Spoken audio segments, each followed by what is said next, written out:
نحمده تعالى ونستعينه ونستغفره ونعوذ بالله من شرور انفسنا ومن سيئات اعمالنا من يهده الله فلا مضل له ومن يضلل فلا هادي له واشهد ان لا اله الا الله وحده لا شريك له واشهد ان محمدا عبده ورسوله صلى الله عليه وسلم الرحمه المهداة والنعمة المسداة أرسله الله تعالى رحمة للعالمين بين يدي الساعة بشيرا ونذيرا وداعيا إلى الله بإذنه وسراجا منيرا رب اشرح لي صدري ويسر لي أمري واحلل عقدة من لساني يفقه قولي ثم أما بعد.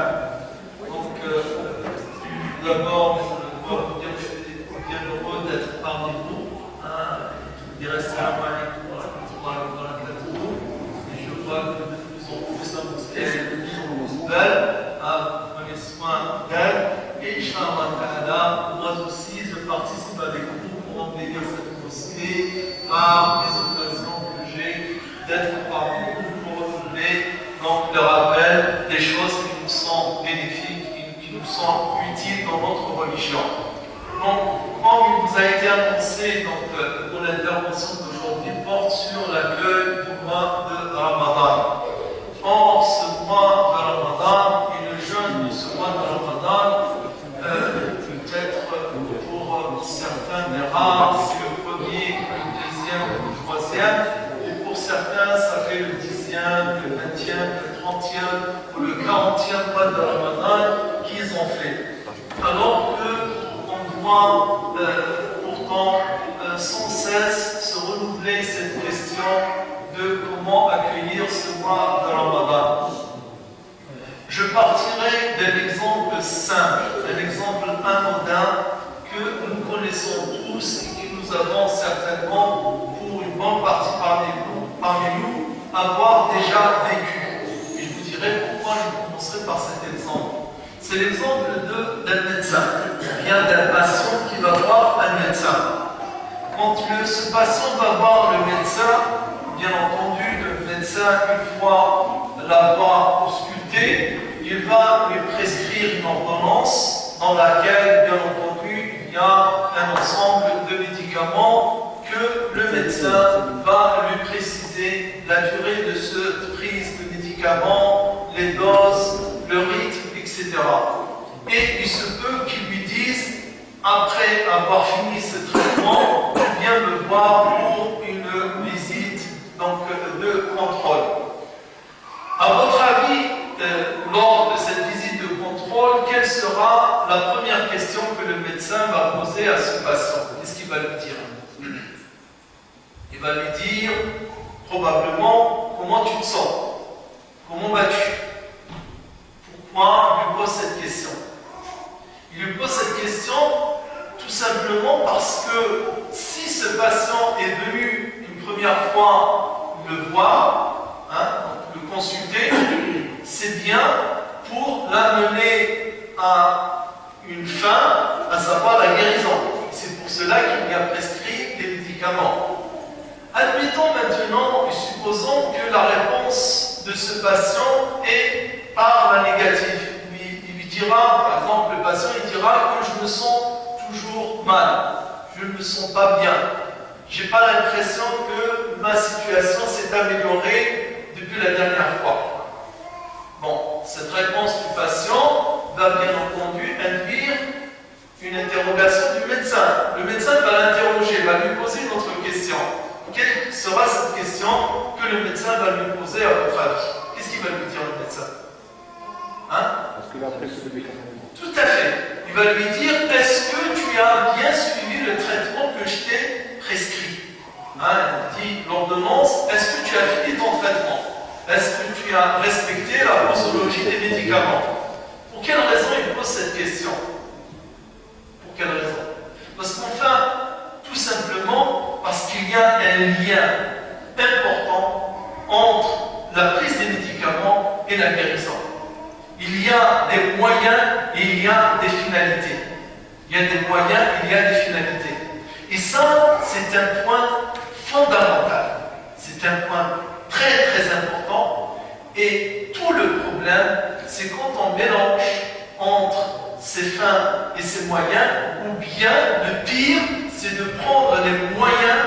les causes comme une fin en soi. Donc c'est pour cette raison que j'ai bien avec plaisir que je traiterai ce sujet de l'accueil du mois de Ramadan, parce qu'en fait le pire c'est quoi dans toute la pratique, je le disais, j'insiste, c'est le fait de prendre les moyens comme des fins en soi. Il n'y a pas pire interrogation ou pire sentiment que celui qui peut effleurer notre esprit parfois de se dire tiens, j'ai fait salat al-Dhuhr, j'ai fait salat al-Asr, tout à l'heure je fais salat al-Maghrib et après je vais faire salat al-Isha. Mais demain c'est pareil, je vais faire salat al-Subh, salat al-Dhuhr, salat al-Asr, salat al-Maghrib, salat al-Isha et je ne comprends pas, ou je ne réalise pas, ou je n'arrive pas à saisir pourquoi et pour quelle raison chaque jour il y a ces 5 prières qui se renouvellent. Chaque jour. C'est pas que je vais le faire de façon routinière, c'est ça le problème, c'est de tomber dans la routine, de faire les choses de façon mécanique, de façon un petit peu automatique et tomber dans une certaine, un certain automatisme de faire les choses sans comprendre pourquoi il y a ce renouvellement de ces prières de façon régulière tous les jours à des jours précis. De même, on se pose la question pour le mois de Ramadan, ce mois qui vient une fois dans l'année, le 9e mois du calendrier musulman, il vient, on rentre dans un rite différent. Voilà mon point de départ. Mon point de départ, c'est que de même on le fait de façon raisonnable et de façon, régulière, cette différence entre les moyens et les finalités dans la vie de tous les jours, dans notre vie profane, disons, dans notre vie matérielle. On mange, on sait pourquoi on mange. On boit, on sait pourquoi on boit. On dort, on sait pourquoi on dort. Tous ces besoins-là, on sait, on réalise dans notre esprit la nécessité de se nourrir, la nécessité de se vêtir, la nécessité de boire, la nécessité de dormir. On sait que c'est des choses-là, on ne peut pas s'en passer. Elles sont nécessaires. De même, on doit avoir le même sentiment, on doit saisir de la même façon ces piliers-là, ces obligations-là qu'Allah subhanahu wa ta'ala nous a prescrits. Je partirai de l'exemple de la salat pour arriver à celui que je développerai plus, de celui de son du mois de Ramadan, Siyam Shahri Ramadan. Si je prends l'exemple de la salat, cette salat-là que nous pratiquons continuellement, normalement cette salat-là, elle a pour résultat et elle a pour effet cet effet qu'elle doit, cette salat, procurer à la personne. C'est lequel? Cet effet, il est dit, il n'y a pas de discussion, ce n'est pas un sujet de discussion, de débat entre les musulmans, c'est un sujet explicitement cité dans le Coran. Dans le 1, Allah Ta'ala nous dit bien pourquoi on fait salat. Il dit Aqim as-salata, inna as-salata tanha anil fahsha'i wal munkari wa la dhikrullahi akbar. Wallahu ya'lamu ma tasna'un. Donc Allah Ta'ala nous dit bien quelles sont les finalités de la salat. Si on fait la salat, c'est pas pour faire la salat, mais seulement la salat, c'est le moyen, le meilleur qui soit. Le meilleur qui soit pour nous conduire à quoi? Pour nous conduire à nous prémunir et à nous guérir de al-fahsha, de toutes sortes de turpitudes et aussi de tout ce qui est détestable. Et de tout ce qui est détestable dans les actes et dans les paroles. Donc, pour ainsi dire, pour appliquer notre règle, normalement la salat bien pratiquée, elle doit conduire à une finalité, à une fin, à un résultat, à une conséquence, laquelle, cette conséquence, c'est que la personne, au bout d'un certain temps, qu'il soit long, court ou moyen, mais il doit y parvenir, c'est que cette personne va changer dans son comportement. Ça y est, c'est fini. Donc les paroles obscènes, ça y est, c'est fini. Les pratiques et les des actes aussi illicites. Pourquoi? Parce que par le fait de pratiquer la salat de façon continue, de façon consciente, il est arrivé à ce résultat. Et par-dessus tout, comme le dit Ibn Qayyim al-Jawziyya, wa la dhikrullahi akbar. Et ce qu'il y a de meilleur dans la salat, c'est le rappel d'Allah subhanahu wa ta'ala. C'est qu'il y a le rappel, l'invocation d'Allah subhanahu wa ta'ala. Et cette invocation par le cœur et par l'esprit fait que la personne soit très proche d'Allah subhanahu wa ta'ala. Et c'est pour cette raison que cette pratique de la salat, Allah ta'ala nous a pas dit faites salat tout simplement, et il nous a laissé comme ça à chercher nous-mêmes de quelle façon la faire et de quelle façon l'accomplir, quelles sont les choses qui sont nécessaires, obligatoires, quels sont aussi les actes qu'il convient d'observer pour bien pratiquer cette salat. Quand on vient à des exemples bien simples, le prophète sallallahu alayhi wa sallam, quand il parle de la salat, il avait pour tradition alayhi salatu wa sallam, quand il allie les gens, quand il finit de les aligner, de leur dire wa sallu salata muwaddi'in, wa sallu salata muwaddi'in, et faites la salat de celui qui s'apprête à faire ses adieux. Voilà le sentiment qu'on doit avoir au moment où on s'apprête à accomplir cette salat. C'est pas qu'on est en discussion. On vient en discussion, on se prépare, on attend la prière en discussion, et même quand on est debout, l'iqama elle est faite, on continue encore à discuter. Et quand l'imam dit Allahu Akbar, on dit Allahu Akbar. Est-ce que c'est possible, en un laps de temps aussi court, en quelques secondes, de passer d'un état d'esprit à un autre de façon aussi automatique? Comme si je prenais cette feuille, donc je la tourne comme ça, je mets une face et je lui change de face. Ça c'est possible pour cette feuille. Mais l'homme ne peut pas faire ça. Il lui faut une préparation mentale. Il lui faut une préparation.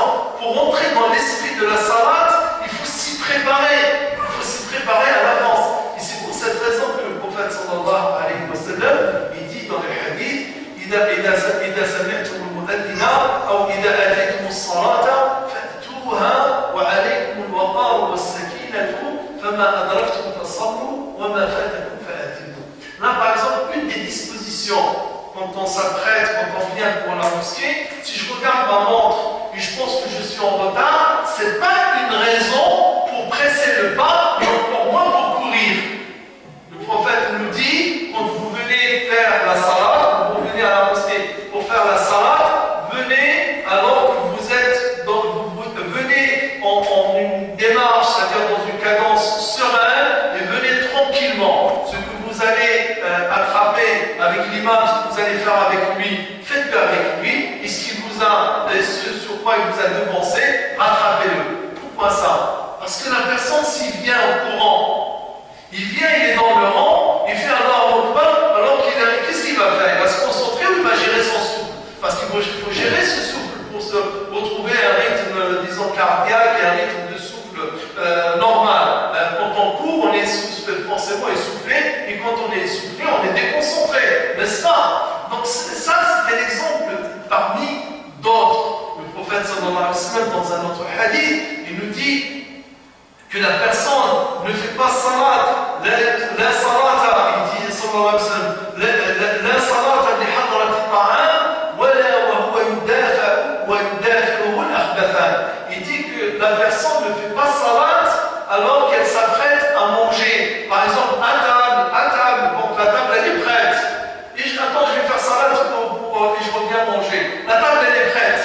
Non, c'est pas le bon moment, ou ce n'est pas le meilleur moment, voire même c'est un moment pour lequel le prophète sallallahu alayhi wa sallam nous a plutôt déconseillé de faire salat à ce moment-là. Il a dit la salata bi hadrati ta'am.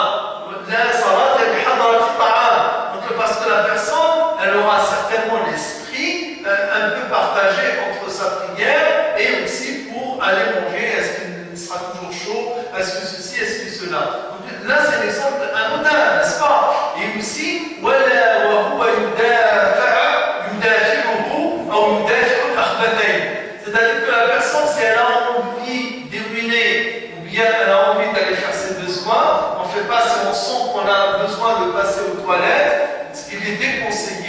même détestable d'entamer la prière dans cet état-là.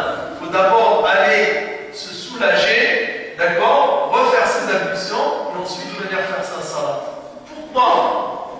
Parce que la salat elle-même, elle a besoin d'un état d'esprit, elle a besoin d'une certaine disposition, disons, mentale et disposition corporelle qu'on fait par le wudu et qu'on fait par les différentes positions pour rentrer dans cette salat. Et une fois qu'on est dans cette salat, comme nous dit le prophète sallallahu alayhi wa sallam dans le hadith qui est dans le Jami' al-Saghir, il dit alayhi salatu wa salam, اذكر الموت في صلاتك فإن الرجل إذا ذكر الموت في صلاته لحري أن يحسن صلاته وصل صلاة رجل لا يظن أنه يصلي صلاة غيرها. Un autre sentiment ou un autre état d'esprit que le prophète sallallahu alayhi wa sallam nous enseigne qu'on doit avoir quand on rentre dans la prière, quand on s'apprête à rentrer dans la prière, il dit il faut évoquer la mort, il faut se souvenir de la mort, que la mort nous attend. Il dit alayhi salatu wa sallam, il dit rappelle-toi de la mort au moment où tu rentres dans la salade, car l'homme qui se rappelle de la mort au moment où il rentre dans sa salade, il est susceptible ou bien il est plus à même de faire en sorte que sa salade soit bien faite. Pourquoi? Parce qu'il va penser que peut-être c'est sa dernière salade qu'il accomplira dans cette vie. Et en ayant ce sentiment-là, c'est peut-être ma dernière salade. Et si c'est ma dernière salade, alors je dois tout faire pour que cette salade soit la plus parfaite possible. Donc ce sentiment-là, si on n'a pas ces dispositions mentales, si on n'a pas ces sentiments, si la salade n'est pas accomplie dans cet état d'esprit, il est bien normal qu'on voit la situation, notre situation à nous, par contre de nous-mêmes, et la situation de la Oumma, que des gens qu'on voit là depuis des années, fait salade depuis 5 ans, depuis 10 ans, depuis 15 ans, depuis 20 ans, et pour certains, ils n'ont pas changé. Ils ne sont pas changés. C'est toujours les mêmes. Certains vices sont toujours là. Certains mauvais comportements, ils sont toujours là. Et pourquoi? Et pourtant, il était temps pour cette personne, depuis le temps qu'elle fait cette salade, normalement, le résultat est, disons, le fruit recherché par cette salade, il devait être déjà là depuis longtemps. En fait, ça, Allah subhanahu wa ta'ala, dans le Coran, il l'a fait avec les compagnons, radiyallahu ta'ala anhum. Ibn Mas'ud, radiyallahu ta'ala anhum, il dit à propos du verset, أَلَمْ يَانِ لِلَّذِينَ آمَنُوا أَنْ تَخْشَعَ قُلُوبُهُمْ لِذِكْرِ اللَّهِ وَمَا نَزَلَ مِنَ الْحَقِّ ثُمَّ لَا يَكُونُوا كَالَّذِينَ أُوتُوا الْكِتَابَ مِنْ قَبْلِهِمْ فَطَالَ عَلَيْهِمُ الْأَمَدُ فَقَسَتْ قُلُوبُهُمْ وَأُولَٰئِكَ هُمُ الْفَاسِقُونَ. Donc Allah dans ce verset il dit n'est-il pas encore temps, qu'est-ce qu'ils attendent? N'est-il pas encore temps pour ceux qui sont croyants, pour les croyants, que leur cœur s'attendrisse, que leur cœur ressente la révérence et la crainte d'Allah subhanahu wa ta'ala. Ibn Mas'ud il dit entre le moment où on a embrassé l'islam et le moment où ce verset a été révélé, il s'est écoulé 4 ans. 4 ans. En 4 ans, Allah Ta'ala leur a dit ça y est, il est temps maintenant. Qu'est-ce que vous attendez? Normalement, depuis 4 ans que vous êtes croyants, vos cœurs doivent avoir tel et tel sentiment. Donc nous aussi, on doit se poser cette question. Si je m'apprête à jeûner le mois de Ramadan, comme je l'ai jeûné l'année dernière, et comme je l'ai jeûné l'année d'avant, et les autres années, sans qu'il y ait en moi une disposition, ou sans qu'il y ait en moi une volonté de faire en sorte que ce mois de Ramadan soit différent, et surtout que ce mois de Ramadan, ce prochain, soit meilleur que les mois de Ramadan qui sont passés, c'est que là, je risque de jeûner ce mois de Ramadan et que le jour de l'Aïd ou le mois de Shawwal, je ne vais pas ressentir ou retrouver quelque chose de différent. Alors que le mois de Ramadan, contrairement aux autres mois de l'année, c'est un mois exceptionnel. C'est un mois exceptionnel dans le fait que Allah Ta'ala, quand il nous parle des actes d'adoration, que ce soit la salat, que ce soit le pèlerinage, le hajj, que ce soit la zakat, ou que ce soit nombre d'autres pratiques religieuses, il y a toujours en fin où Allah Ta'ala nous parle de taqwa. Allah Ta'ala nous parle de taqwa. Taqwa comme étant le fruit des pratiques religieuses. Et par-delà cette taqwa, qui est le synonyme de l'ibada, de la réalisation de l'ibada Allah subhanahu wa ta'ala, car Allah subhanahu wa ta'ala dit وَمَا خَلَقْتُ الْجِنَّ وَالْإِنسَ إِلَّا لِيَعْبُدُونَ وَمَا خَلَقْتُ الْجِنَّ وَالْإِنسَ إِلَّا لِيَعْبُدُونَ. Je n'ai créé les djinns et les humains que pour mon adoration. Or, tout le problème, c'est que quand cette adoration-là n'est pas réelle, n'est pas effective, mais elle est plus automatique. Si je ressens plus d'amour pour Allah subhanahu wa ta'ala, à chaque fois que j'accomplis un acte d'adoration, si je ressens encore plus de respect, plus de révérence, plus de vénération pour Allah subhanahu wa ta'ala, plus de crainte pour Allah subhanahu wa ta'ala après cette adoration, et là, c'est que cette adoration-là, elle a vraiment fait son effet en moi.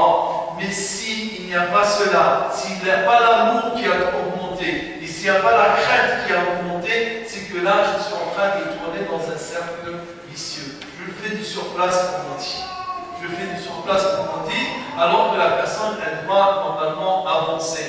Non seulement elle doit avancer, mais elle doit aussi faire des ascensions. Elle doit monter, elle doit grimper, elle doit s'élever dans sa foi. Et c'est dans ce but-là que j'aimerais que nous posons quelques questions, nous faisons quelques rappels à propos de ce mois de Ramadan. Je commencerai tout d'abord par dire qu'avant tout, nous, Allah subhanahu wa ta'ala nous a déjà gratifiés. Nous avons déjà reçu la grâce d'Allah subhanahu wa ta'ala d'être là. Parce que si ce n'était la grâce d'Allah ta'ala, on ne serait pas ici. Donc ça, c'est le premier point important. Combien de personnes qui portent les mêmes noms que nous, qui portent les mêmes prénoms que nous, et qui sont des mêmes origines que nous, et qui sont malheureusement en ce moment ailleurs, où ils sont loin de se soucier que dans quelques jours va commencer le mois de Ramadan. N'est-ce pas que c'est une grâce d'Allah Ta'ala d'être là et de déjà penser et que le mois de Ramadan va arriver et qu'on se prépare à ce mois. Ça, c'est déjà une chose pour laquelle on va rendre grâce à Allah Subhanahu wa Ta'ala.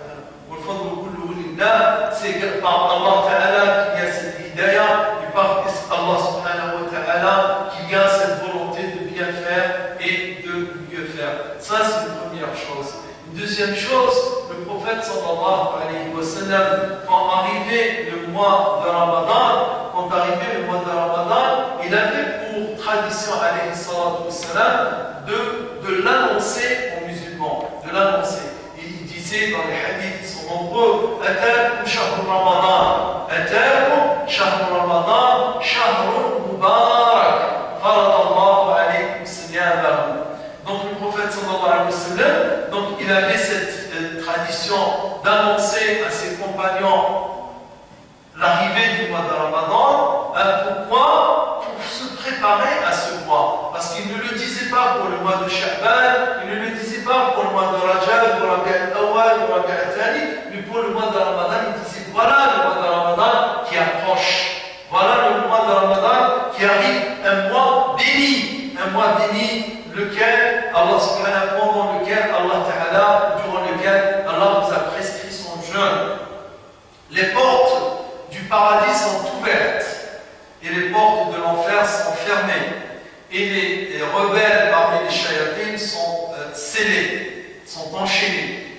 À Allah, en ce mois, il y a une nuit qui est meilleure que 1000 mois. Celui qui est privé du bien de cette nuit, il est vraiment un perdant. dit alayhi salatu wassalam, le hadith rawahu l'imam al-Bayhaqi wa al-Nasa'i. Donc le prophète sallallahu alayhi wa sallam, en disant cela, pourquoi? C'est pour que les gens se préparent. Que, attention, le mois qui arrive n'est pas un mois comme les autres mois, c'est un mois particulier. En ce mois, et après le prophète sallallahu alayhi wa sallam, il cite les changements célestes, les changements matériels qui s'opèrent pendant ce mois. Il y a un changement dans la nature.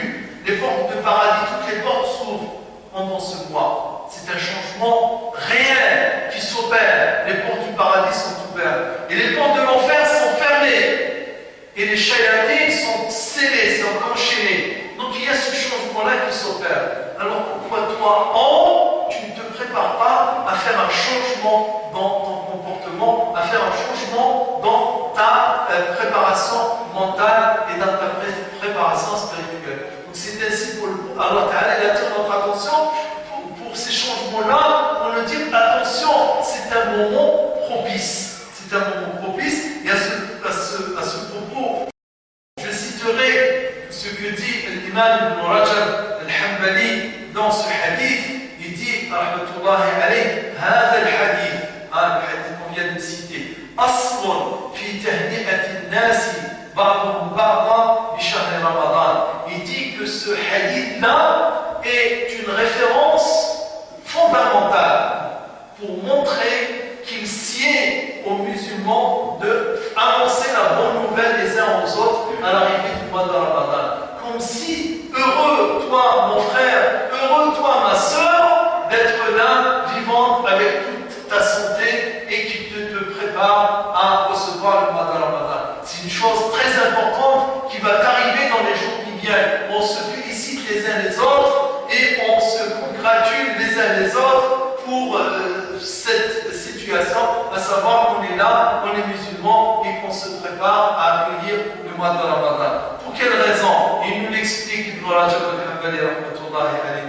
Il dit هذا الحديث أصل في تهنئة الناس بعضهم بعضا بشهر رمضان. Il dit كيف لا يبشر المؤمن بفتح أبواب الجنان. Il dit comment le croyant ne peut-il pas recevoir la bonne nouvelle? Comment il ne se réjouit pas de cette bonne nouvelle que les portes du paradis sont ouvertes? Alors que lui, son but, c'est quoi dans toute sa vie? C'est quoi son but ultime? C'est de rentrer dans ce paradis, et on lui dit que toutes les portes de ce paradis, en ce mois, elles sont ouvertes. Donc, alhamdulillah. Donc là, c'est ce qu'on appelle, en termes modernes, c'est ce qu'on appelle une opportunité. C'est une opportunité pour les croyants, car les portes du paradis sont ouvertes. Et il dit aussi, rahmatullahi, كيف لا يبشر المذنب بغلق أبواب النيران. Il dit comment le fauteur, le pécheur ne se réjouit-il pas de cette bonne nouvelle que les portes de l'enfer sont fermées, à savoir que c'est une occasion pour lui pour se repentir, c'est une occasion pour lui pour revenir à Allah subhanahu wa ta'ala. Et aussi il dit, rahmatullahi alayhi, il dit كيف لا يبشر العاقل بوقت يغل فيه الشيطان. Il dit comment l'homme raisonnable, la personne raisonnable ne se réjouit pas de cela, de cette bonne nouvelle que les shayatins sont scellés. Pourquoi il dit pour l'homme al-aql? Parce que l'homme al-aql, la personne qui est raisonnable, elle sait qu'une des causes qui l'empêche d'exceller ou de persévérer ou de faire plus dans les actes d'adoration, il y a le nefs, il y a aussi Shaitan. Le Shaitan qui est là, toujours, non, pas maintenant, non, après, non, tu fais trop, non, ceci, non, cela. Shaitan, il est là. Son but, c'est quoi? C'est de détourner la personne ou de le freiner dans sa pratique. Donc, quand on sait que Shaitan, pendant ce mois, il est les shayatins, les rebelles parmi eux, et les plus maléfiques parmi eux, sont enchaînés, c'est une occasion, donc l'homme raisonnable, on se dit, tiens, c'est une occasion pendant ce mois, là, c'est une opportunité pour faire les choses en mieux, pour faire les choses en plus. Pourquoi? Parce que je suis débarrassé d'une des entraves, ou je suis débarrassé d'un des ceux qui m'empêchent de faire plus et mieux, c'est Shaitan. C'est Shaitan. Et l'imam parlant de salaf, comment ils étaient dans leur comportement, il dit كانوا يدعون لله 6 أشهر أن يبلغهم رمضان ثم يدعون 6 أشهر أن يتقبل منهم. Il dit Al-Mu'alla ibn al-Fadl dit donc même si elle est un petit peu imagée cette parole, il dit il passait 6 mois à attendre le mois de Ramadan. Il passait 6 mois à prier à Allah subhanahu wa ta'ala de vivre le mois de Ramadan. Pourquoi? Tant il savait l'importance et la particularité de ce mois et les bénédictions qui viennent dans ce mois. Une fois qu'ils ont passé le mois de Ramadan, ils passent 6 autres mois à prier à Allah subhanahu wa ta'ala d'agréer et d'accepter les œuvres qu'ils ont faites pendant ce mois de Ramadan, car ils savent que si Allah ta'ala accepte d'eux ces actes-là, ils auront certainement fait un bénéfice et un gain énorme auprès d'Allah subhanahu wa ta'ala. ويحيى ابن أبي كثير يدي كان من دعائهم يعني السلف كان من دعائهم اللهم سلمني إلى رمضان وسلم لي رمضان وتسلمه مني متقبلا. Donc il dit que parmi leurs du'as ils étaient oh Allah fait que je sois sain et sauf pendant le mois de Ramadan, fait que je sois encore vivant et que je sois sain et sauf dans mon esprit et dans mon corps pour bien accomplir ce mois de Ramadan et accepte et agrée de moi ce mois de Ramadan. Et donc tout cela nous montre bien la particularité que le prophète sallallahu alayhi wa sallam, les sahaba et les premiers musulmans avaient vis-à-vis du mois de Ramadan. Nous aussi on doit avoir cet état d'esprit que là on ne rentre pas dans un mois comme les autres mois, on rentre dans un mois particulier. Et je citerai encore une autre citation pour nous montrer la particularité de ce mois de Ramadan. يقول أحد السلف الأعمال عند الله 7 عملان موجبان وعملان بأمثالهما وعمل ب10 أمثاله وعمل ب700 وعمل لا يعلم ثوابه إلا الله عز وجل. Donc un des salafs, il disait que les actes pour Allah subhanahu wa ta'ala sont de cette sorte. Il y a 7 catégories d'actes. 2 actes qui induisent nécessairement un résultat. Et des actes dont la récompense elle est proportionnelle à l'acte. 2 autres actes dont la récompense est proportionnelle à l'acte. Et un autre acte qui vaut 10 fois la récompense de l'acte accompli. Et un autre acte qui vaut 700 fois l'acte accompli. Et un autre acte dont seul Allah connaît la valeur et le nombre de récompenses qu'il accorde à celui qui l'accomplit. Il dit, pour les 2 actes qui induisent nécessairement une conséquence, c'est que celui qui croit en Allah et l'adore en toute sincérité, sans rien lui associer, pour celui-là, Allah Ta'ala, il lui a promis le paradis. Wajabat lahu al-Jannah. Et celui qui rencontre Allah subhanahu wa ta'ala en étant mécréant, en étant associationniste, en associant à Allah une autre divinité, celui-là, Allah l'a voué à l'enfer. Donc un acte induit nécessairement une chose. Et celui qui rencontre Allah avec une faute, Allah ta'ala ne le rétribuera que par une faute. Une faute vaut une faute. Un acte malfaisant qui vaut une seule faute, pas 10. De même que celui qui a l'intention de faire un acte de bien et qu'il ne le fait pas, cet acte. Il avait bien l'intention de le faire, mais finalement il ne le fait pas. Malgré cela, Allah Ta'ala va le prescrire, va le récompenser une récompense.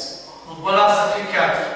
Il dit وَعَمَلٌ بِعَشْرِ أَمْثَالِهِ, et l'acte de bien induit 10 fois sa récompense pour tout acte.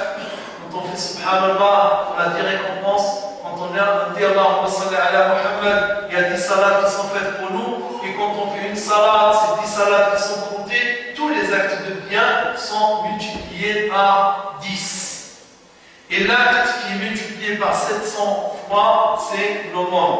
On nous dit Allah subhanahu wa ta'ala dans le Coran, et comme le dit le prophète sallallahu alayhi wa sallam dans ses hadiths, toute aumône, elle est multipliée par 700. On donne 1 euro et Allah subhanahu wa ta'ala va multiplier cet euro en nombre jusqu'à arriver à 700. Donc 1 euro qu'on donne pour Allah subhanahu wa ta'ala, c'est 700 euros. 10 euros qu'on donne pour Allah subhanahu wa ta'ala, c'est 7000 euros. 100 euros qu'on donne pour Allah subhanahu wa ta'ala, c'est 70 000 euros. Et à ce propos, j'ouvre une parenthèse. Hier, dans notre mosquée, à l'enjouement, on a reçu des frères du secours islamique. Ils disaient qu'en Somalie, ils sont en train de faire une campagne pour la Somalie, ils disaient qu'en Somalie, avec 30 euros, on nourrit une famille pendant 15 jours. 30 euros, ça nourrit une famille pendant 15 jours. C'est ce qui montre l'importance, c'est-à-dire que si je donne ces 30 euros et que ça va en Somalie, c'est que là, c'est-à-dire les retombées de cet acte-là auprès d'Allah, c'est déjà 700 fois, et auprès des gens qui vont la recevoir, ça va avoir un poids équivalent à nourrir une famille dans un autre pays avec, par exemple, je ne sais pas, pour 2000 euros ou 200 euros, au minimum 300 euros. 300 euros par 15 jours, ça ne nourrit pas une bonne famille ici en France. Ça ne nourrit pas. Alors que 30 euros, ça nourrit bien une famille en Somalie pendant 15 jours. Donc, je reviens et je vais faire la parenthèse pour montrer encore les opportunités. Ça aussi, ça s'appelle des opportunités. C'est que sadaqa, le moment où tu l'as fait et la personne à qui tu l'as fait aussi, la récompense et la conséquence et le résultat n'est pas toujours le même. Il peut être meilleur à un moment qu'à un autre, il peut être meilleur à un endroit qu'à un autre. Et il dit donc pour l'acte qui est multiplié par un nombre que seul Allah sait, c'est le jeûne du mois de Ramadan.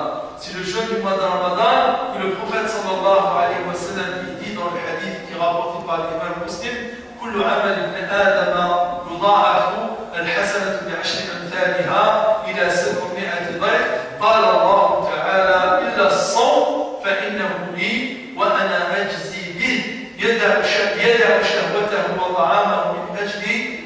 Donc, dans ce hadith rapporté par l'imam Muslim, le prophète sallallahu alayhi wa sallam nous apprend que tout acte, il est multiplié. Tout acte, il est multiplié et chaque hasana, chaque bonne action, elle est multipliée par 10, voire jusqu'à 700. Et le prophète sallallahu alayhi wa sallam de citer Allah Ta'ala, il dit, Allah a dit, élevé soit-il, a dit, excepté le jeûne, il est à moi, et c'est moi qui en récompense celui qui l'accomplit, car il délaisse et il abandonne ses jouissances, il abandonne aussi sa nourriture pour moi. Donc dans ce hadith-là, on apprend bien une chose, que ce jeûne du mois de Ramadan, il a pour résultat, c'est que sa récompense auprès d'Allah subhanahu wa ta'ala, elle est différente.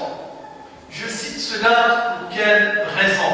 Pour déjà comprendre au niveau de la récompense, ce mois de Ramadan est un mois particulier. Il est un mois particulier dans ses récompenses. On peut dire que les actes d'adoration d'une certaine façon, quand Allah nous parle de zakat, il dit voilà pour quelle raison vous faites la zakat. Quand il parle du hajj, il nous dit voilà pour quelle raison vous faites le hajj. Quand il nous parle de la salat, il nous dit voilà pour quelle raison vous faites la salat. Et pour le jeûne du mois de Ramadan, il nous dit que ce jeûne conduit à la piété. Et c'est pour cette raison que donc il y a deux points fondamentaux sur lesquels j'aimerais bien qu'on insiste. La première des choses, c'est de réaliser vraiment qu'on est là devant une opportunité. C'est ce qu'on appelle dans le langage du prophète sallallahu alayhi wa sallam rahmatun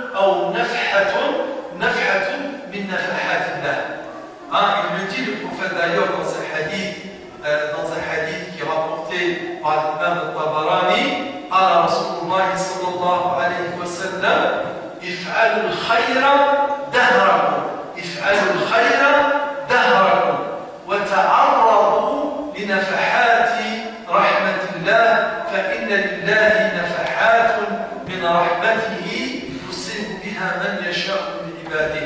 Il dit, donc le prophète sallallahu alayhi wa sallam, faites le bien toute votre vie. Dahr, c'est la vie. Hein? Faites le bien toute votre vie. C'est-à-dire, accomplissez les actes que vous devez accomplir et abstenez-vous des choses desquelles vous devez vous abstenir toute votre vie. Ça, on ne peut pas dire, non, je fais salade aujourd'hui, je ne fais pas salade demain.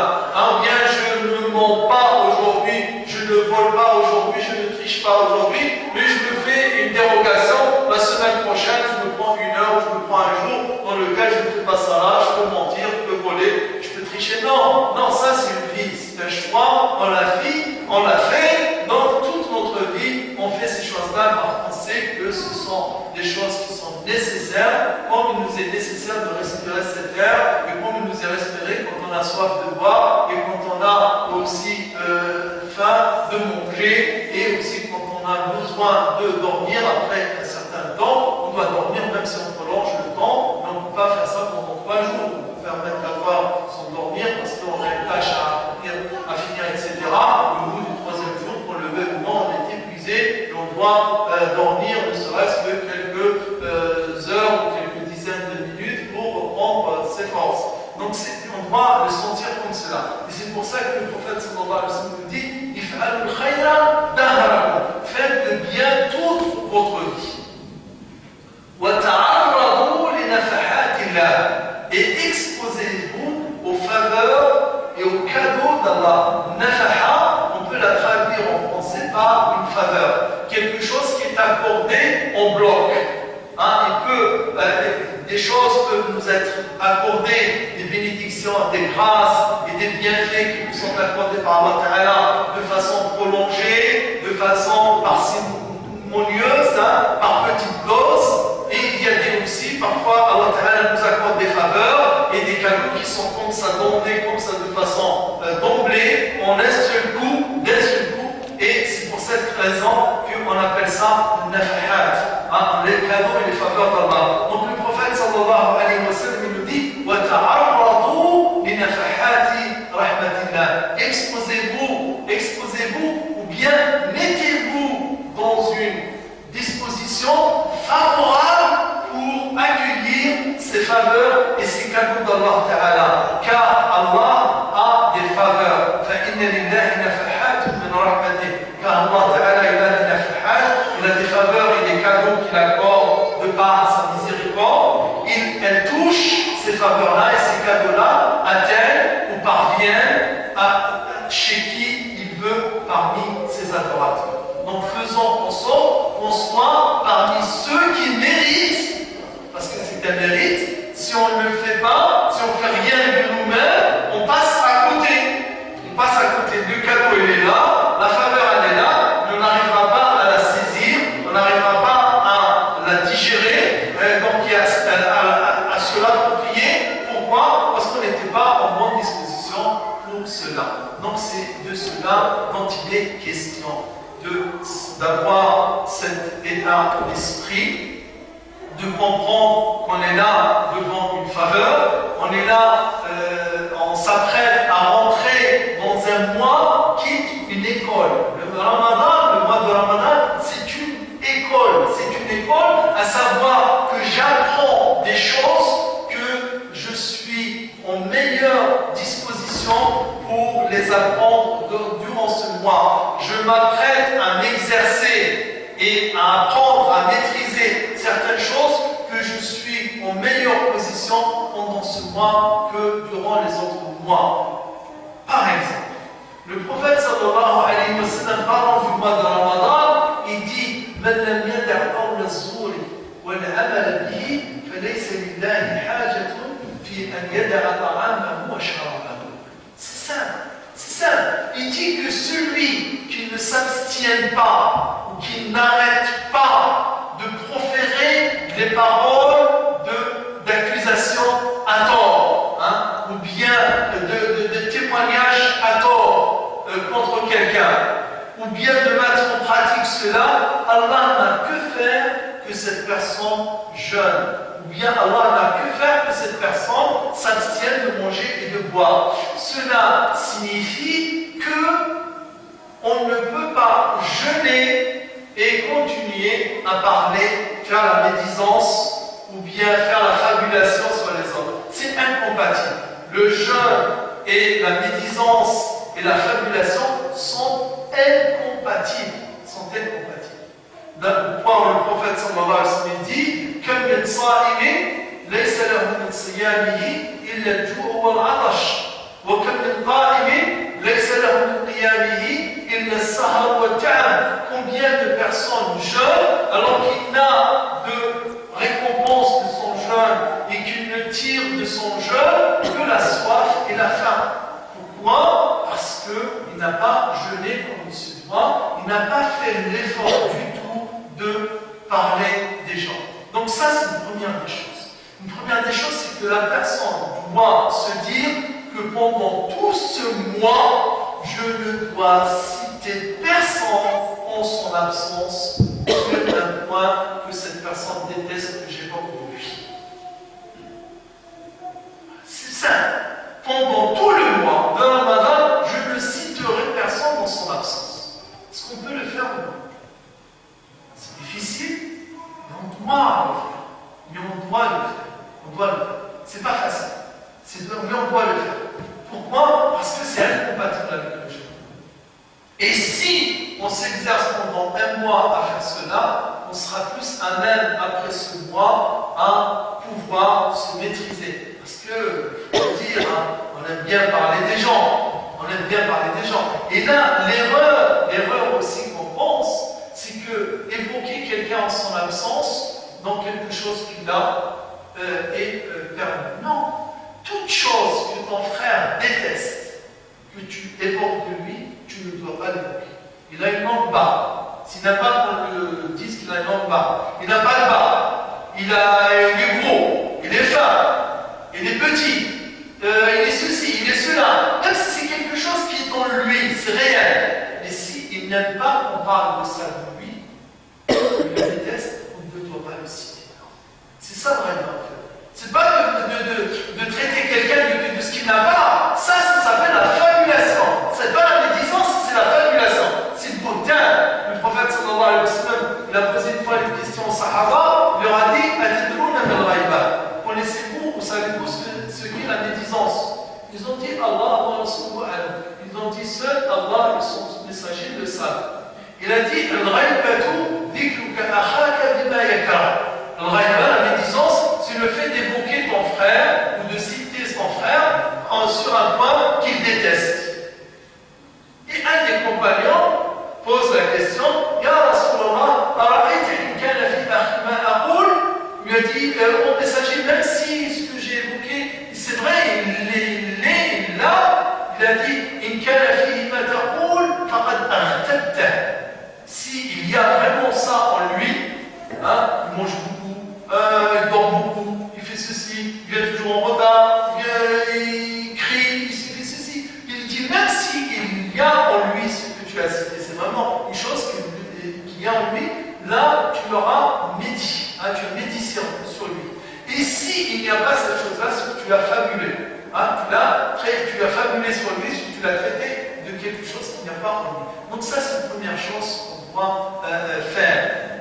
Et c'est pour cette raison que si on doit, donc première chose, c'est de savoir qu'on rentre dans un mois particulier. Et ce mois particulier, il est capable de changer l'homme. C'est l'homme, en fait, c'est quoi? C'est matière et esprit. L'homme, il partage en fait deux états, disons, entités. L'homme, c'est la troisième entité qu'Allah Ta'ala a créée. Il y a les djinns, il y a les anges, il y a les humains. On ne parlera pas des plantes, etc., des animaux, etc. Je parle de ceux qui sont doués d'intelligence. Il y a les djinns, ils sont maléfiques. Il y a les anges, ils sont des anges, donc ils font que du bien. Et il y a l'homme qui est tiraillé entre parfois des actes qui sont maléfiques et des actes qui sont des actes de bien. Des actes de bien. En ce mois de Ramadan, l'homme va se rapprocher plutôt de la situation des anges en faisant le bien. De même que l'homme aussi, on l'a dit, aussi partage avec les animaux, il partage avec les animaux une nature. Il a en l'homme une nature bestiale. Donc on dit que c'est une bête intelligente, l'homme en quelque sorte, c'est pas faux. Donc il y a la reproduction comme il y a dans certains animaux, il y a certains mammifères de la même façon, il se nourrit, il respire, il boit, il dort, il se repose, etc. Et donc l'homme, qu'est-ce qui fait qu'il va se rapprocher plus de l'esprit et des anges? C'est en ce mois de Ramadan où l'homme va maîtriser ses instincts de besoin de se nourrir, de besoin de boire, de besoin d'avoir des rapports naturels, l'époux avec son épouse et l'épouse avec son époux, et donc il s'abstient de tout cela, et ça, il est à même de produire en l'homme quelque chose de différent. Et c'est pour cette raison aussi que Allah Ta'ala, quand il nous prescrit une chose, c'est que forcément elle va avec une autre. Il y a les prières de Tarawih le soir, il y a le jeûne le jour. Donc on jeûne le jour et le soir on fait Salat Tarawih. Et donc, de même que même le prophète sallallahu alayhi wa sallam, dans un hadith, il fait le rapprochement entre le Coran et le Siyam, il dit qu'ils intercèdent pour l'homme de Qiyamah. As-Sawm wa al-Qur'an yashfa'ani li-'abdi yawm al-Qiyamati. Ils ont cette particularité d'aller ensemble, et aussi ils ont une particularité, c'est que l'homme par le jeûne le jour, il est dans une disposition spirituelle meilleure pour que le soir recevoir ces versets du Coran et les écouter et les méditer et aussi ressentir leur effet meilleur que s'il était toute la journée, disons, dans un état de quelqu'un qui s'adonne à ses jouissances et à la nourriture et qui n'était pas en état de jeûne. Et c'est pour ça que ça va ensemble et c'est des choses qu'on doit observer dans l'ensemble. Le deuxième point, allez, ça y est, le mois de Ramadan est arrivé. Première des choses la plus importante de toutes les choses, c'est l'intention, le niya.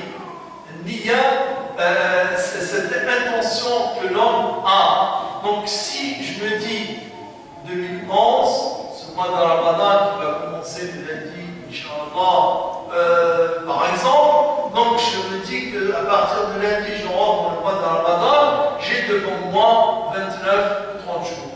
29 ou 30 jours, c'est à peu près quelque chose comme 720 heures. J'ai 720 heures. C'est bien. Donc c'est 720 heures qui sont les heures du mois de Ramadan si le mois a par exemple 30 jours. Je dois enlever, par exemple, les heures où je dois dormir. Admettons que la personne dort, 8 heures. On enlève 40 heures de ces 720 heures. Qu'est-ce qui va rester? Il va rester 580. Il va rester 580. Alors, 580, alors quelqu'un qui travaille, donc il n'est pas en congé, il n'est pas en retraite, etc. Il travaille toujours, il n'a pas ses congés en ce mois, donc il va enlever donc, 8 heures de travail, plus les heures de transport, les heures de transport à l'aller, les heures de transport au retour, ça fait 300, donc ça fait 300 heures, n'est-ce pas? Donc de 580, donc, non, 240. Là, c'est 580. 580, on enlève 300, donc il restera 280. Donc, on a enlevé le sommeil, on ne peut pas s'en passer malheureusement. On a enlevé le travail, le transport, on ne peut pas s'en passer malheureusement. Il nous reste quand même un volume de temps important. Il nous reste 280. Donc, dans ces 280 heures, combien de temps je vais consacrer vraiment à l'ibada? Allez, admettons que je fais tarawih tous les soirs. Je fais tarawih tous les soirs, ça fait 1h30. Malheureusement, c'est toujours le cas aussi, on veut faire le plus vite, le plus rapidement possible. Hein, on veut faire le plus vite, le plus rapidement possible. Attends, je vais faire le calcul. Ça, hein 580. 180 là. 580 moins 30, moins 200. Pour la prière, il restera 180 heures. Bon, le frère il est très optimiste, il nous dit qu'il reste 180 heures pour la prière. Moi j'ai dit qu'il restait seulement 180 heures. Je n'ai pas dit pour la prière. Si on passe ces 180 heures en prière, Masha'Allah, on est vraiment là, on veut être très heureux là. On va sauter de joie. Je disais seulement qu'il nous restait 180 heures. Alors je me dis, qu'est-ce que je vais faire de ce volume horaire? Comment je vais le partager pendant ce mois de Ramadan? Comment je vais le partager pendant ce mois de Ramadan?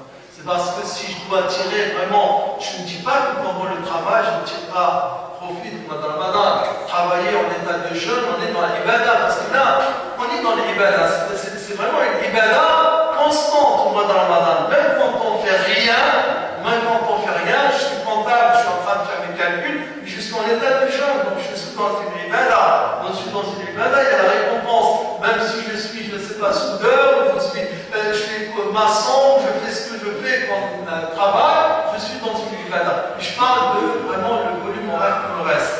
Je dirais donc qu'à chacun de se dire que je dois me fixer un objectif.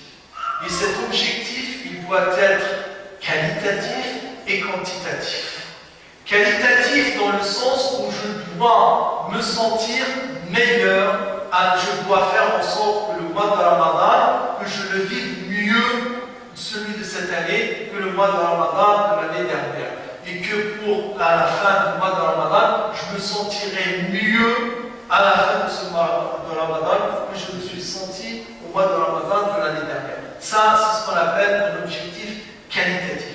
Que ce jeûne-là, je vais faire l'effort de jeûner sans médisance, sans fabulation, je vais, voilà, donc d'une façon générale, donc qualitativement. Et ensuite, sur le plan quantitatif. Parce que s'il n'y a pas, je ne sais pas, si on ne détermine pas un objectif quantitatif, on reste dans le flou, on reste dans le vague. Donc l'objectif quantitatif, je me dirais, de faire au moins une fois la lecture de tout le Coran. Je lis le Coran une fois, tout entier, de Surat al-Fatiha et la Surat al-Nas. Si je fais ça, je dois lire au moins un juz chaque jour. Je dois lire 2 hizb chaque jour. Ça doit prendre, pour quelqu'un qui lit couramment, ça doit lui prendre une demi-heure. Quelqu'un qui lit couramment, une demi-heure, il lit 2 hizb. Allez, disons 3 quarts d'heure. Il va 3 quarts d'heure, il lit 2 hizb. Et quelqu'un qui a du mal, il va passer 1 heure et demie à lire 2 hizb.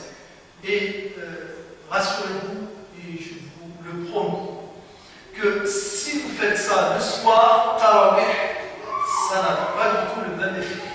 Ça n'a pas du tout le même effet. L'effet de retrouver le soir en écoute des versets que vous avez lus le jour, ça fait un effet qui est certainement meilleur que de découvrir les versets comme ça, en les lisant, on a retenu un mot, on n'a pas retenu une autre. Mais en replongeant, c'est-à-dire le matin dans la lecture, le soir dans l'écoute de l'imam, ça fait un autre effet. Ça, c'est un objectif que je peux me fixer, un objectif quantitatif. Je peux me fixer un objectif aussi d'aumône, de sadaqa. Et là, on rentre un peu dans les actes du mois de Ramadan. Vous savez que le mois de Ramadan, il y a des actes qui sont spécifiques au mois de Ramadan. Donc parmi elles, le sadaqa, tilawat al-Qur'an, qiyam al-layl, al-i'tikaf, al-umrah, al-du'a, laylat al-qadr. Voilà les actes qui sont spécifiques au mois de Ramadan. Ils sont au nombre de 7. Il y a 7 actes qui sont spécifiques au mois de Ramadan. Bon, laylat al-qadr, c'est clair. Donc, l'umrah, pour celui qui a les moyens de le faire, et celui qui n'a pas les moyens de faire cette umrah, le prophète sallallahu alayhi wa sallam nous a indiqué un autre moyen pour acquérir la récompense d'une Umrah, d'un pèlerinage en dehors du mois de Hajj. Donc c'est le prophète sallallahu alayhi wa sallam dit من صلى الصبح في جماعة وقعد في مجلسه أو في مجلسه حتى تطلع الشمس كتب له أجر عمرة وحجة تامة. Donc là, alhamdulillah, on n'a pas tous les moyens de faire la Umrah. Quelques-uns, alhamdulillah, ils ont les moyens, ils vont le faire, ou ils sont déjà partis, ou ils s'apprêtent à partir. Alhamdulillah, mais pour d'autres, ils n'ont pas les moyens. Le prophète sallallahu alayhi wa sallam nous a dit, et de façon explicite, que celui qui fait salat al-subh à la mosquée, en groupe, et qu'il s'assied à l'endroit où il a fait salat, il reste dans l'endroit où il a fait salat, jusqu'à ce que le soleil se lève, et ensuite il fait 2 rak'ah, Allah Ta'ala va le récompenser comme s'il a fait une hajja et une umrah entière, dit le prophète sallallahu alayhi wa sallam. Ou tamatayn, comme si, donc il a, pour insister, pour nous dire que c'est pas juste pour rapprocher les choses, mais c'est une récompense entière qui est équivalente à celle du fait d'accomplir le Hajj et le fait d'accomplir le Umrah. Il y a aussi une autre chose, l'I'tikaf, le fait de faire l'I'tikaf, c'est la retraite spirituelle. Si on ne peut pas faire la retraite spirituelle et qui est conforme à la sunna du prophète sallallahu alayhi wa sallam, c'est de rester 10 jours dans la mosquée sans sortir de cette mosquée. 10 jours, on rentre donc le premier jour de la dizaine des 4, et on ne sort que le matin de l'Aïd pour aller chez soi, donc pour prendre sa douche et revenir à Salat al-Aïd. Donc sinon on reste dans la mosquée, sauf si bien sûr il y a une raison, sans rentrer dans les détails de la façon d'accomplir ce i'tikaf. Je ne peux pas le faire 10 jours, si je peux le faire une nuit, si je peux le faire 2 nuits, je ne peux pas le faire la nuit parce que j'ai des obligations familiales, etc. Je peux me fixer des objectifs. Je rentre à Salat al-Dhuhr et je ne sors qu'à Salat al-Maghrib. Je fais avec niyat l'i'tikaf. Donc je fais ça, niya, que de consacrer mon temps, ce temps-là, i'tikaf. Je ne sors pas de la maison, bien sûr, et j'éteins mon portable, parce que là aussi aujourd'hui, si on est en i'tikaf, on passe son temps à envoyer des SMS, et à recevoir des SMS, et à parler au téléphone, etc. On n'est pas en i'tikaf, parce que l'i'tikaf, par définition, c'est le fait que la personne se détache de toutes ses obligations mondaines, en quelque sorte, pour se consacrer ou consacrer son temps exclusivement à l'adoration d'Allah subhanahu wa ta'ala, à faire le Coran, à lire le Coran, à faire des du'as, à faire des nafilas, si c'est le moment de faire nafila, etc., à lire, etc. Donc ça aussi, on peut le faire pendant le mois de Ramadan. As-sadaqa, une aumône. J'ai l'intention de faire une aumône, donc là, aujourd'hui ou demain, je me dis, je vais garder cet argent-là, Inch'Allah, et je le sortirai pendant le mois de Ramadan. Pourquoi cela? Parce qu'en fait, tout simplement, parce qu'on a un modèle, c'est le prophète sallallahu alayhi wa sallam.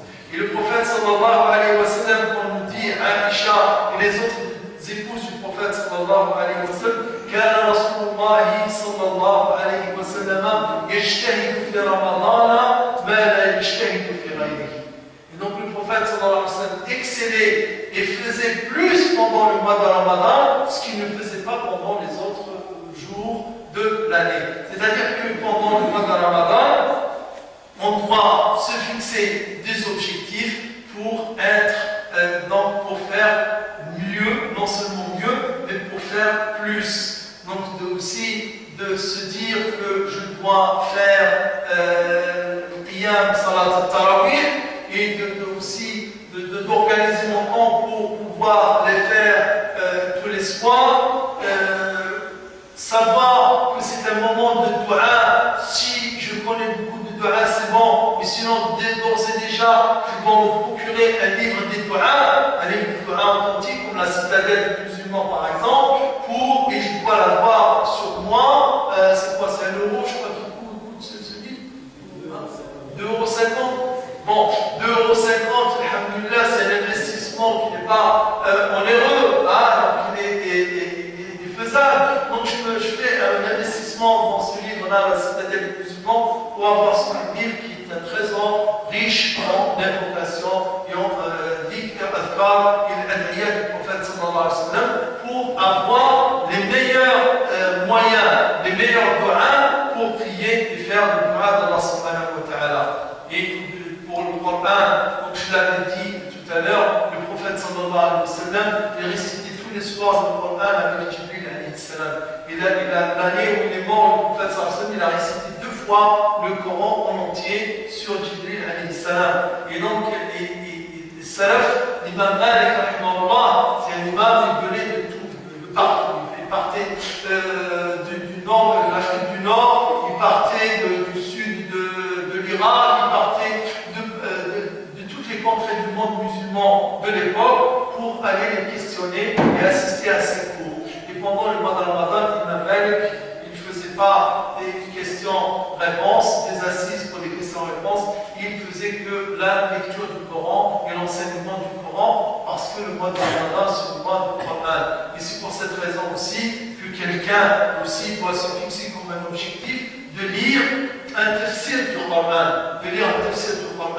en entier, en entier. Et aujourd'hui, alhamdulillah, c'est aussi une grâce d'Allah subhanahu wa ta'ala, c'est que la dynamique éditoriale, elle est riche. Beaucoup de livres de tafsir qui étaient avant en 7, 12, 10 ou 20 ans, aujourd'hui il y a des ulama aussi, ils ont fait l'ijtihad de faire des abrégés de ces tafsirs. Il y a l'abrégé de tafsir de Kathir en un temps, il y a l'abrégé de tafsir de Sa'di en un seul temps, il y a le tafsir de Barawi en un seul temps, il y a le tafsir de Jalalayn en un seul temps, etc., qui sont faits par des savants, quelque chose qui est à la portée de quelqu'un qui se fixe un objectif pour un mois pour faire cela.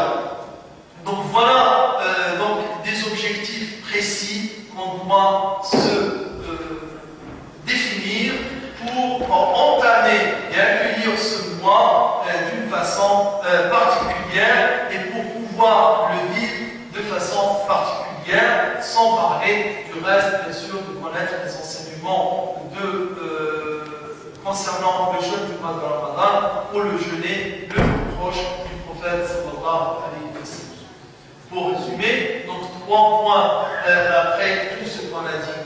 De ne jamais ne pas tomber dans la routine, de confondre ce qui est une fin et ce qui est un moyen. Donc de prendre ce jeûne du mois de Ramadan comme un acte d'adoration qu'on doit jeûner et qui doit nous conduire à la piété d'Allah. Et pour qu'il nous conduise à cela, il faut bien entendu l'observer et le pratiquer comme nous l'a dit le prophète sallallahu alayhi wa sallam. Avec les sunan, les pratiques du prophète sallallahu alayhi wa sallam inhérentes à cela. Combien de sunan on peut pratiquer pendant le mois de Ramadan concernant le sukour, concernant le photo, où on doit faire, comment le faire, etc. Et des dizaines de traditions prophétiques que nous avons l'occasion pendant le mois de Ramadan de faire vivre et d'observer pour vivre ce mois comme l'a vécu le prophète sallallahu alayhi wa sallam. Donc ne pas confondre les fins et les moyens, ça c'est la première des choses. Deuxième chose, de savoir que là on est devant une faveur, une grâce d'Allah, un cadeau qu'Allah Ta'ala nous a gratifié, et bien entendu pour bénéficier de ce cadeau, il faut se mettre dans une disposition favorable. Et cette disposition favorable, c'est d'être conscient de l'importance de ce mois, de la particularité de ce mois, et de s'apprêter à le vivre intensément et fortement et de façon la plus parfaite qui soit. Et c'est pour cette raison que le prophète sallallahu alayhi wa sallam, par exemple, nous a interdit d'entamer le jeûne dans le doute. On ne doit commencer le jeûne que si on est certain que le mois a commencé. Et c'est pour ça que le prophète sallallahu alayhi wa sallam a dit Man sama al-yawm alladhi yashukku fihi an-nas fa innahu qad asa al-basim. Il nous est interdit de jeûner le jour du doute. Par exemple, là demain, je suis dans le doute, je ne sais pas si c'est Ramadan ou non, je jeûne par précaution. Comme ça, si c'est Ramadan, tant mieux. Si ce n'est pas Ramadan, j'ai rien perdu. C'est une chose de doute. Non, le prophète sallallahu alayhi wa sallam dit il est interdit de Pourquoi? Parce qu'on doit être dans la certitude. Quand là, ça y est, le mois de Ramadan a commencé et que ça y est, le mois de Ramadan a débuté. On commence par la certitude. Et ça, c'est très important. Et le prophète sallallahu alayhi wa sallam nous le dire, je ne vais pas me réveiller le lundi matin à 7 h, on me dit en fait c'est le Ramadan aujourd'hui, tu ne savais pas? Ah, je ne savais pas. Ce jour-là, même si je dois m'abstenir de manger et de boire, il ne sera pas compté parce que je n'ai commencé qu'à 7 h du matin. Il fallait commencer la veille et savoir que le lundi, par exemple, c'est le premier jour de Ramadan et je dois, avant que le jour de ce premier jour ne commence, je dois avoir la certitude que le mois a commencé et d'avoir cette niya de le commencer et bien entendu ne pas oublier que les objectifs doivent être quantifiés, je me dis une fois par an, au moins si je peux, et je le fais déjà depuis toujours, je me dis 2 fois. Je me dis une fois tout le mois, une fois uniquement les 10 derniers jours. J'évoluerai à 2 rythmes. Un rythme de 2 hizb par jour le matin, et les 10 derniers jours, je me dis, je fais plus. Je dis, par exemple, 4 jus pour quelqu'un qui peut, ou bien le week-end, j'ai plus de temps libre, là j'augmente la cadence. Voilà, donc il faut s'organiser de sorte à avoir, pour les 180 heures dont a parlé le frère, donc d'utiliser le maximum de ces heures-là pour Tarat al-Qur'an. Je disais, si on fait juste 90 heures dans le Tarat al-Qur'an, etc., les autres temps ils passent entre du gâchis, quoi. Si on a 90 heures de l'ibada intense, c'est vraiment bien, pourvu que ce soit bien programmé et qu'on se fixe des objectifs bien définis et qu'on s'attiendra bien sûr